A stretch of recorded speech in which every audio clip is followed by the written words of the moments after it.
So today is a very special episode because Ryan and I are sitting down with my best friend, my girlfriend, Rhonda.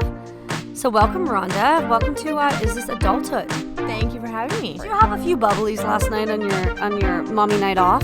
I had I had a bottle of red wine. I have leftover champagne from my birthday that I forgot to bring. I'm surprised you have leftover champagne considering how much we drank. I know. And Ryan, you thought it was a 3-year-old's birthday. It was my birthday in your last podcast. But Katie Jones, when she first talked about it, I think that she was hanging out with 3-year-olds. My daughter was there. Your daughter was there. And then Katie was getting drunk, right? Drunk is an aggressive word, but yes, I was drinking. But okay, sorry, Katie was drinking.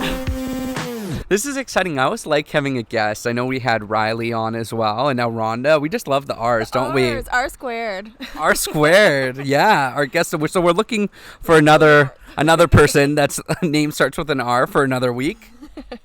And Katie, what are we talking about today? I stole your line today. Ooh. Don't do that again. But so obviously the focus of our podcast is me. It's about me. Well, that's not true at all. But the focus of our podcast is this adulthood? So just talking about situations that I don't even think it's necessarily what millennials and 20-year-olds are going through. I think a lot of the different topics we talk about can be, very helpful and insightful to a lot of people, love, careers, relationships. But the focus of today is talking about the millennial mom. Now, my girlfriend Rhonda, who looks wonderful in Ryan's sweater, she has a beautiful little daughter, Charlie. So why don't you give us a little bit of your backstory, and then we'll kind of dive into it a bit. Yeah. So thanks for having me, guys. It's so fun to be here. I got married at 22. I was 4 months pregnant with Charlie, and then I turned 23. I had her, and my life changed forever for the better. You and Charlie's father co-parent fantastically, but what is it like being Charlie's mom at a young age?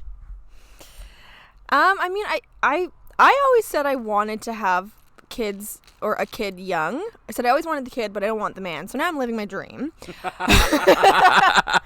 And you don't have to get married to do all that. I did. For family reasons. But yeah, we split 10 months ago, and our family dynamic is fantastic. Like, I don't think it's ever been healthier, and I've never been happier. And you fit the role. You do what you have to do. You just mold to your new life, and it's not hard because there's so much love involved with your own kid that, I don't know, it doesn't really matter. The changes don't matter. Was there a time when, you're in your early 20s and you're pregnant, and then you have your child, where you're seeing your peers maybe going back to school or working and starting a career and, meeting someone, and then they're getting a pet, and then maybe then they have a kid, whereas like you kind of started that younger than a lot of people who are millennials. How did that feel, kind of being on the outside maybe of that for a while? Maybe now you're more involved with it as your child ages? Yeah, like having kids young definitely limits your like the things that you can do, because in my case it was a lot of my friends were traveling. They were seeing different parts of the world where I was just like, I can't move. Like, I literally can't leave town. Yeah. So that's great. It's not a bad thing. It's just an adjustment. So, in your 20s, it definitely kind of blows sometimes when you see all your friends doing all this cool stuff, or you see other people's relationships moving at a normal pace, and you just kind of think like, how many steps am I skipping here? But yeah, that's life. You just go with it. That's my look on everything. You just adjust. No, obviously, when you bring up the concept of pro-choice and pro-life, you're tapping into a lot of religious backgrounds, how you're raised. So what was the thing in that? Oh, Rhonda. Sorry, I just thought that me and my boyfriend's new Android box fell over and smashed, but Rhonda, being the mother she is, put it inside without me even knowing.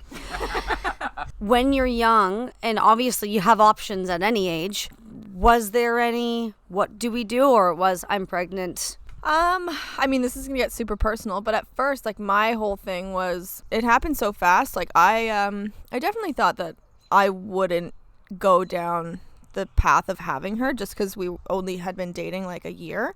So Charlie's dad was researching for a few days, and he cried and cried and cried, and he was just so excited to be a dad. So I just didn't take that away from him. And then, I mean, we hadn't even talked about marriage at that point, but yeah, when I saw how excited he was, it was an easy choice. And when you saw how excited he was about having a child, did that almost make you, in a way, contemplate marriage more than maybe before? Because you're like, we're starting a family, and he seems like he's gonna, be an awesome dad and be really excited about this. Let's create this family together. No, I'm kind of a step-by-step person. So if we were to have the kid and not get married, I think that actually in the long run would have been better. So no, it didn't really waver my opinion on marriage. I still ended up doing it. Obviously I wish I hadn't, but I did. But being a young mom, also, there's all kinds of costs that come with that too. I'm sure raising a kid. So like, I would love to talk to you about that. It's just like, budgeting as a young mom, and maybe, I don't know if you had any family support, but that would be tough. Like, I can't imagine even right now, and I'm 27, to have to support someone else in addition to myself. Yeah. I mean, luckily growing up, I have extremely educated, financial based parents, and every dinner table chat was about money. So I budget every penny and every dollar I spend and earn. So I can attest to that. Yeah. I've been friends with Rhonda for an extremely long time, and don't age me. well, we're 26 and we've been 21 years, 22 years. we've gone through a lot together. 22. Oh, no Taylor Swift on this podcast, but no, Everything's gonna be alright We're putting it in. when I'm standing next to you. I still have tinfoils in my hair. We just lost like 5 subscribers. Yes, sorry guys. I have a Just kidding. terrible singing voice. I just wanted to attest to the truthness behind what she said. Rhonda has always budgeted every penny, known where her money is going, how much she will spend, save, lose, since a very young age. I categorize it, so I know, anyway, raising a kid, it is a lot of money, but if you budget, it's possible. Like, people don't realize how far they can stretch their money, especially millennials, because we just don't, there's just, no one's ever taught them. Fortunately, I am not in that percentage of millennials, and I was able to do it. I could have done it on my own. So, yeah, I mean, you can make your money go far. I don't know the best way to say this, but do you ever consider yourself lucky when you look at your circumstance and how differently it could have gone? You could have gotten pregnant with Charlie with not a good guy, or he could have fought you through the separation of your divorce. Or, have you ever thought about, wow, although we didn't work out, he is an amazing father. He's fantastic at co-parenting, and he is allowing the separation to be as graceful as it can be, because no matter what in life, things are hard. They're hard. It doesn't matter if you're 20, if you're 50. Things are going to be hard to people, because struggles are struggles. But have you ever thought about, wow, if things had been different and I'm young, how much harder it could have been? Oh, yeah, for sure. I mean, I'm very lucky that I ended up with the ex that I have, because some of our friends are going through similar situations, and they have kids and they're breaking stuff off, and the men that they have to deal with is, oh my God, I just feel so bad, and I feel so lucky that my ex is cooperating, and he's not a drinker or abuses anything. So yeah, I definitely feel super lucky that I can actually get through a phone call with him. I don't think I'd spend the whole day with him, but I can get through a phone call with him. Well, what I find interesting with that is what I've heard from people that co-parent, and Katie and I watch Teen Mom. We love Teen Mom, and every spin-off that comes with it, is that that the advice that I've heard is that when you're co-parenting with an ex, you've got to just become friends with them. It's not like a normal ex where you delete their number, block them on everything or whatever if it doesn't work out. If you have a kid with them, you have to become friends with them at the very least, for the sake of the child. You have to be friendly. I mean, you don't have to, I personally don't think you have to have play dates together with your kids, especially at a young age, because that's just going to confuse the child. But yeah, you definitely have to be kosher when your kid's around. And when they're not around, so that you can get through problems and make schedules and, whatever you have to do as co-parenting. Two things that I would love to tap into, because we are talking about adulting through your 20s, is one thing I want to talk about finances and finding like a balance with someone you're no longer with, but you share a lot of financial expenses together. And also, you kind of were getting into it. You hear of people that are separated, but they like to have birthdays with both parents, and then there's we don't want to cross the lines and confuse the kid, but then you don't want to also raise your kid that they'll always have 2 Christmases, 2 birthdays. But how have you personally as a young mom navigated that? You never want Charlie to feel like you and her father are not getting along, but then you don't need to spend, because you and Charlie's dad do Christmases together still, right? Like, I thought that you go to each other's like families. No. You didn't this past year. Well, my parents and I went to his aunt's house because, funny enough, my ex's aunt and my mom are best friends. But wait, when you say that they're best friends, were they best friends before you got together with your baby's father? Oh yeah, like I met my ex. I grew up with his cousins. His cousins are my friends, and their parents are best friends with my parents. And your mom, they knew each other even before you were dating. Oh yeah. Did you get introduced through the family? Yeah. No way. Yeah. So from a young age, you knew. I met him when I was 14. No way. And I grew up with his cousins, yeah. And when did you start dating? Oh my God, I didn't speak a word to him until I was 19. I had such a huge crush on him. I got so nervous around him that I couldn't even. We would just flirt from across the room. And wait, is he older than you? He's 6 years older, 6.5 years older. So you were 19, he was 25. Yeah, so when I was 14, it was highly illegal. Look at that quick math, Ryan. You're not just a pretty face. All right, so we have a very special social media little bump today because we have a special guest. So we got to include Rhonda in this. Rhonda, why don't you start us off? Sure. Yeah, you guys can follow my Instagram account at makeupyourhair, Rhonda with an H at the end. Is it your, like, Y-O-U-R, or is it U-R? It's your P-H-W-Z. You're not making up your Rhonda. You're not making me up. Make up your hair. Yeah, I know, but some people on social media, they would say, like, U-R, like the letter U and then I'm R. not making up your hair. I'm making up your hair. Oh, okay. Dummy. To give Wow. Okay, I'm officially fired, I think, from this podcast. To give everybody a little bit of context, Rhonda has always loved hair, makeup, fashion, and beauty, and initially started her kind of beauty career in the world of makeup. She went to school for it, studied, and you still definitely have a passion for that, but then it ended up becoming a segue into her hair career, and that's where she is now. She works at a fantastic and probably the best salon in Whitchurch, Stouffville. Look us up, big town. You want to give a shout out to that? To where I work? Yeah, or no? Yeah. Okay. Shout out at Headlines. Yeah, I work at Headlines Salon and Spa. Check it out. For any of you that definitely follow Ryan and I, if you are a fan of our podcast, you probably see our social media, so it's not hard to look on my social media and find Rhonda. It's almost immediate. So give her a follow. She has a personal one. The one that she just explained is her professional account, but my God, even if you live in Toronto, she is worth the drive. She is great. So shout out to Rhonda, but let's get back to it. Now, I have so many other questions for you. I mean, just like co-parenting. We're going to get into that in a second, in dating as a mom. But my question first for you is, when you first became pregnant and people started, the word started getting around, early 20s, people are still probably university, college. Getting around. I sent out a mass text message. Did you?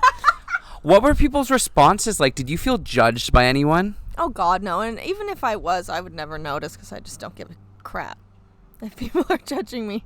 That's fantastic that is how you feel about it, but not everyone is going to have the same mentality. So as a young mom who thankfully isn't worried about peers' judgment or just anyone else's weigh in on your situation, what advice would you give to a young mom that is scared for the situation that is about to come, but scared of judgment because we all have to tell our parents, and then there's just the general public. I mean, the good thing about, I'm not a 17-year-old mom. I was a 23-year-old mom. So, you know what? At that point, it's my life, and I'm not going to be embarrassed about this beautiful life that I'm about to bring into the world. That's just not something I even considered. So to all moms wondering or scared about, telling your friends and family, don't be excited. Yeah, I think that's important, is to just be excited. And if you're excited, that's contagious, right? Now, what about dating as a young mom? Because, obviously you said that your marriage didn't work out and you're still co-parent with that person. But, I'm sure you started dating after that, right? Yeah, I'm a serial dater. I'm never single. Obviously I wasn't ready. But a few months later, I joined the, what's it called, Tinder and Bumble and stuff, because hashtag to anybody who has listened to our previous podcast and I talked about Bumble, she was the one that made me sign up. That was me, because it's fun because the girl's a little bit more in control and you don't get bombarded by all these awful messages. But anyway, dating as a young mom after being married is a little bit scary. It's a little bit intimidating because you feel like damaged goods a little bit. Really? Wait, explain that a little bit more. Why would you feel like that? It's scary because, I'm still married technically, and you don't have to tell people that, but I don't know. There's a lot of things that you have to just talk about now rather than just, hey, I'm 20 and single. Hey, I'm 20, I'm married, I'm getting divorced, I have a kid, I live at home. Ha! Want to date me? No, probably not. So, I don't know. Dating, it's online dating is interesting. I still feel like I'm going to meet somebody in person, but it really helps me sleep at night. The swiping, it just knocks me out. So that's why I do it. Do you put in your bio that you have a child, or do you wait until you get to know them better to tell them? I put it in my bio. Okay.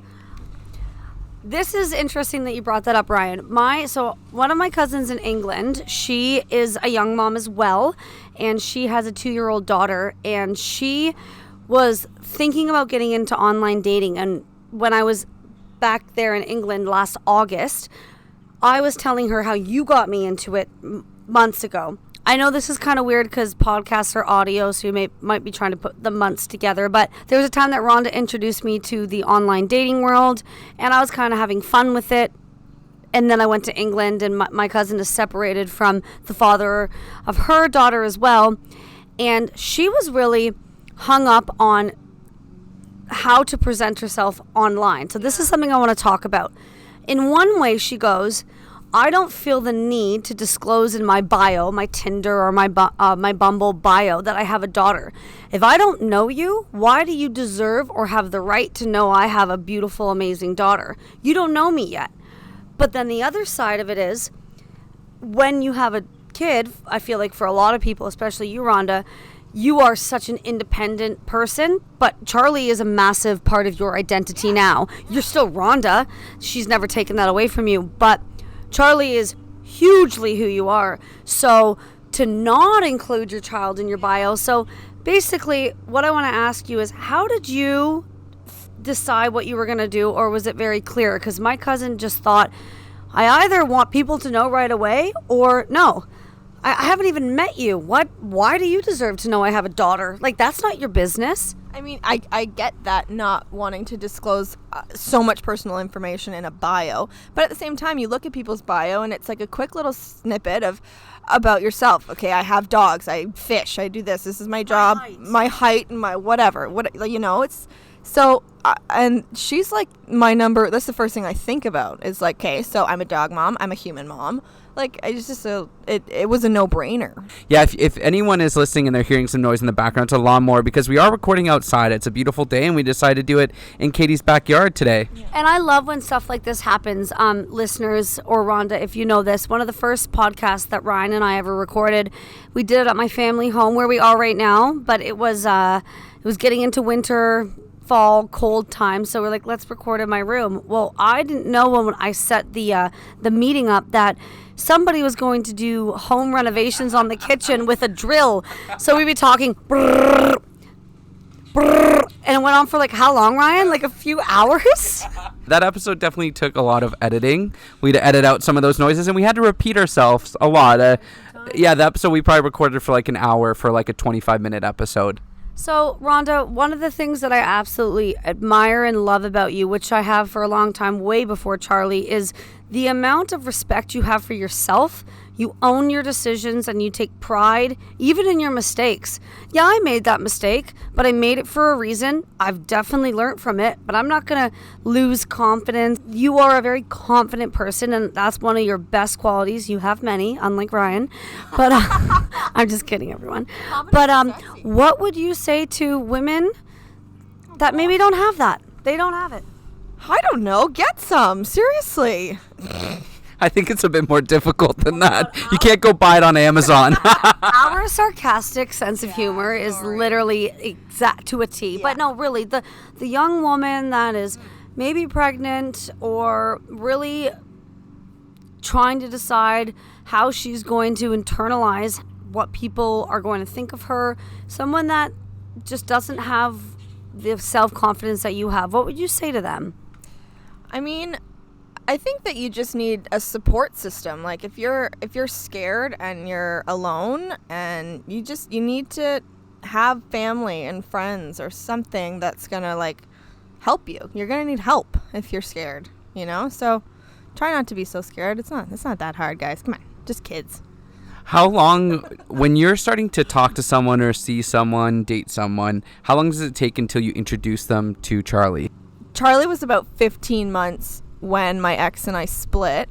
And the first guy I started like seeing afterwards met Charlie actually at Katie's work.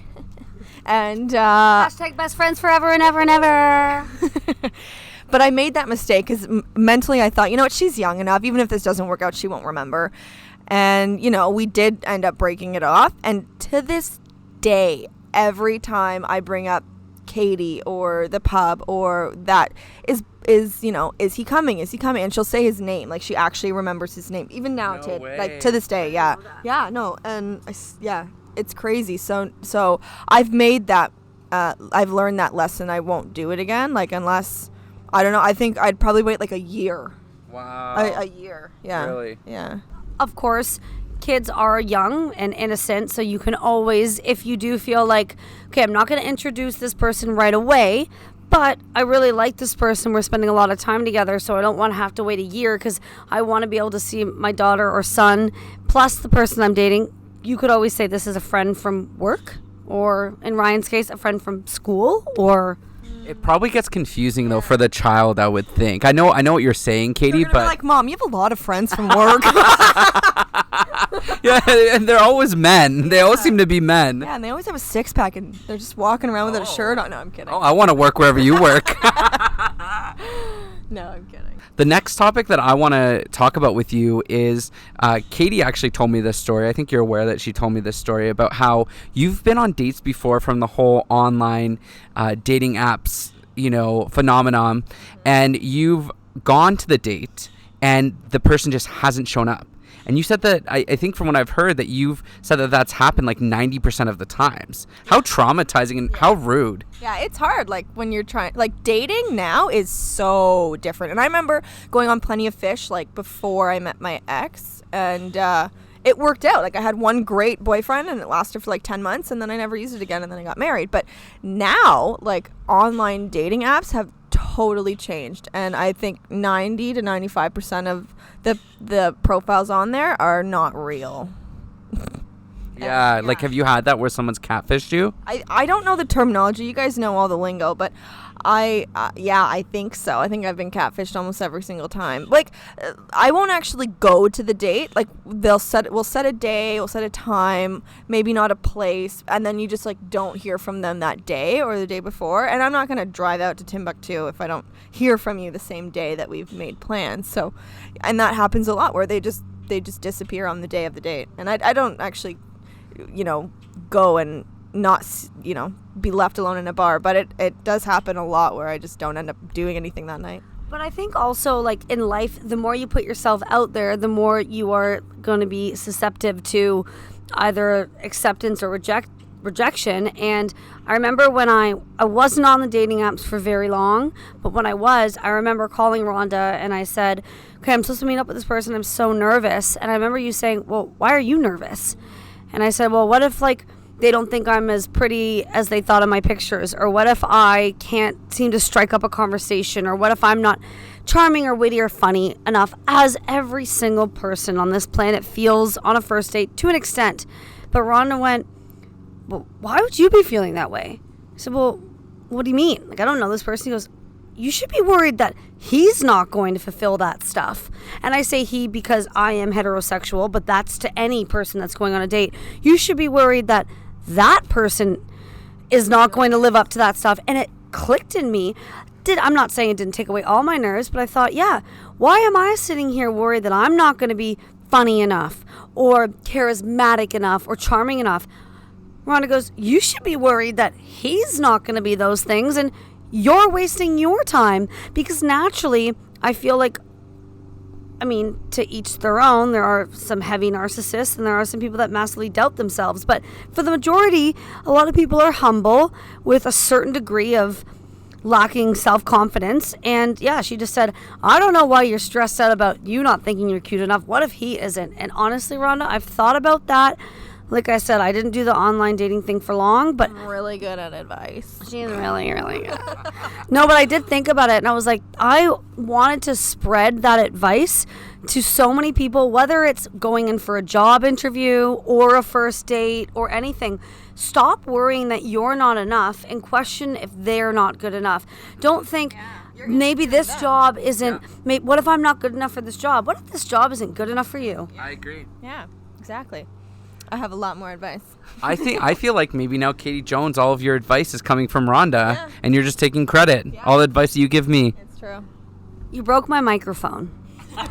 I didn't break her microphone. Let's just put that out there. Thank you, Rhonda, so much for coming here and chatting with us. Yeah. You had a lot of great advice, and your life experience already in your mid-20s is just so awesome. And I just have to say that anybody can do it. It's not that hard, guys. You can do it. You can do it. Before we do wrap this up, can you just give a little bit of an anecdote what Charlie is like? Oh, yeah, for sure. You made me nervous there. But yeah, Charlie is the funniest kid I know. She makes you so angry and so happy all at the same time. Like, she's full of energy and full of life. Charlie is such a light kid. She's lighthearted. She has really, really curly hair that she gets, in my opinion, from her father and Rhonda's mom as well. I perm my mom's hair. Well, that's true. She's got big, big brown eyes. She weighs barely nothing because she's just such a light kid. She is skeptical of people because I think she's smart enough to know don't trust everyone, but she's not like when I say that, I'm not saying she's weird. I'm saying she's just not going to run up to anyone and everyone, but give her a few moments with you, and she's just such a cool kid. She's making her list. She's checking it twice. She's checking her finances. And she's going to find out that mommy is always naughty. All right, so we're going to wrap things up. It sounds like Charlie's a really great kid, and it makes sense because you seem like a really great mom and great person. So thank you for joining us today. Thanks for having me, guys. It was so much fun. Hopefully we'll have you back very soon. Yeah, we can get more into detail about stuff. So don't forget to follow Rhonda, her Instagram. What is it again? Makeup Your Hair, Rhonda H. And keep listening. And anyone that is kind of a fan of our podcast and you want to be another one of our guests / co-hosts, give us a DM because I think I like it. But your name has to start with an R, so. I like it too, but I kind of think Katie's slowly trying to replace me, and these are her auditions. Anyways, I'm going to leave it on that, and don't forget to subscribe. Bye. Bye.